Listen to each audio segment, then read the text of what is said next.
Les marchés avec CMC Markets, trading de CFD sur action, Forex et indices. Salut, c'est Trado, voilà, vidéo de mise à jour pour l'indice parisien. Alors une fois de plus, pas de détour du côté des fondamentaux parce qu'il ne s'est rien passé aujourd'hui, hein, rien d'important, simplement de l'attentisme au niveau géopolitique avec le dossier ukrainien et le dossier écossais sur lesquels on a des petits doutes. Mais la vérité, c'est surtout qu'on a quand même avalé 8% en l'espace d'un mois et on a besoin de souffler, donc rien qui ne mérite que l'on se penche véritablement sur le coin des fondamentaux. On va tout de suite passer au cours et à l'analyse technique du CAC 40.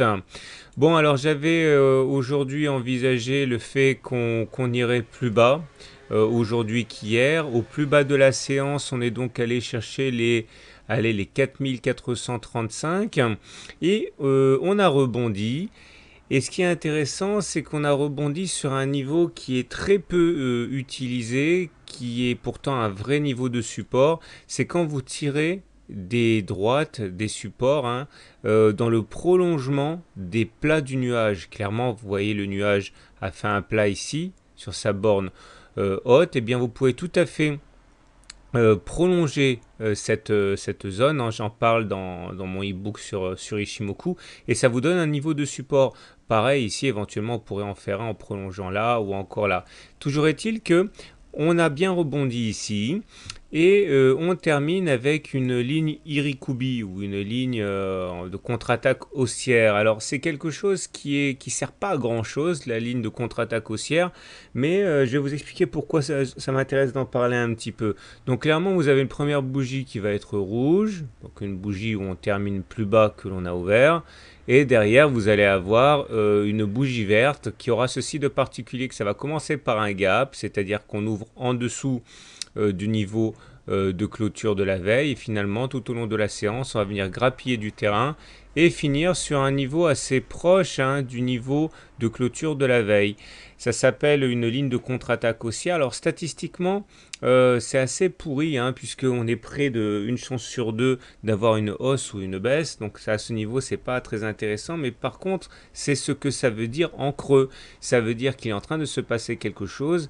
C'est pas assez pour déduire qu'il va y avoir une hausse demain, mais c'est pas non plus anodin puisqu'il y a eu une contre-attaque haussière. Donc ça doit inciter à la prudence pour la séance d'après. Et comme justement on a rebondi sur un support assez important, cela donne du sens à cette ligne Irikubi, cette ligne de contre-attaque haussière. Donc méfiance pour demain, il se peut qu'on ait un répit dans la baisse et à suivre de près. Néanmoins, j'envisage toujours qu'on prenne appui éventuellement sur le SAR ou la Tenkan avant de repartir significativement par le haut, mais il demeure que voilà, demain mon pari est qu'on va avoir un répit dans la baisse au regard de ce que je viens de raconter. Alors au niveau des indicateurs techniques, plusieurs choses. Tout d'abord, on va commencer par les volumes. Regardez comme les volumes décroissent depuis que les cours baissent. J'en ai déjà beaucoup parlé de ça. Ça veut dire que la baisse en cours n'a pas véritablement de poids, de signification, hein. C'est loin d'être la débâcle.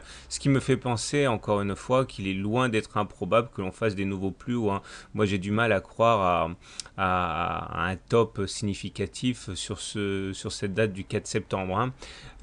Par ailleurs, bon, certes, on a toujours une divergence baissière sur l'OBV, on en a déjà parlé. Ça pourrait bien entraîner à terme une correction un petit peu plus marquée, mais dans un avenir proche, je ne pense pas qu'on soit parti pour une correction significative à partir d'aujourd'hui.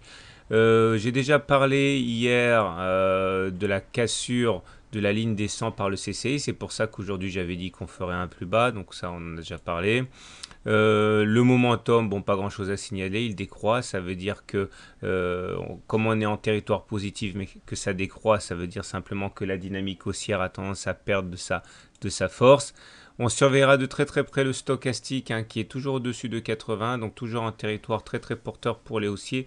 Lorsque l'on cassera la ligne des 80, ça sera un signal baissier, donc il faudra faire attention. J'ai déjà présenté ici les retracements de Fibonacci. Regardez, ça c'est le plus bas, ça c'est le plus haut.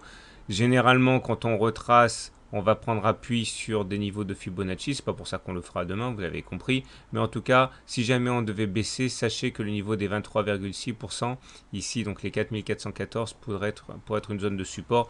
Surtout qu'entre-temps, eh bien, on se sera... on aura enfoncé la Tenkan et le SAR. Donc, séance à haut risque pour demain au regard de ce que j'ai dit sur la ligne Irikubi. Je ne suis pas très à l'aise avec mon scénario privilégié pour demain. Je fais quand même le pari de la hausse, hein, mais bon, sans trop de conviction, c'est bien parce qu'il faut que je fasse un scénario que je dis ça. Voilà, je vous souhaite une bonne soirée, de bons trades et je vous dis à demain pour la mise à jour.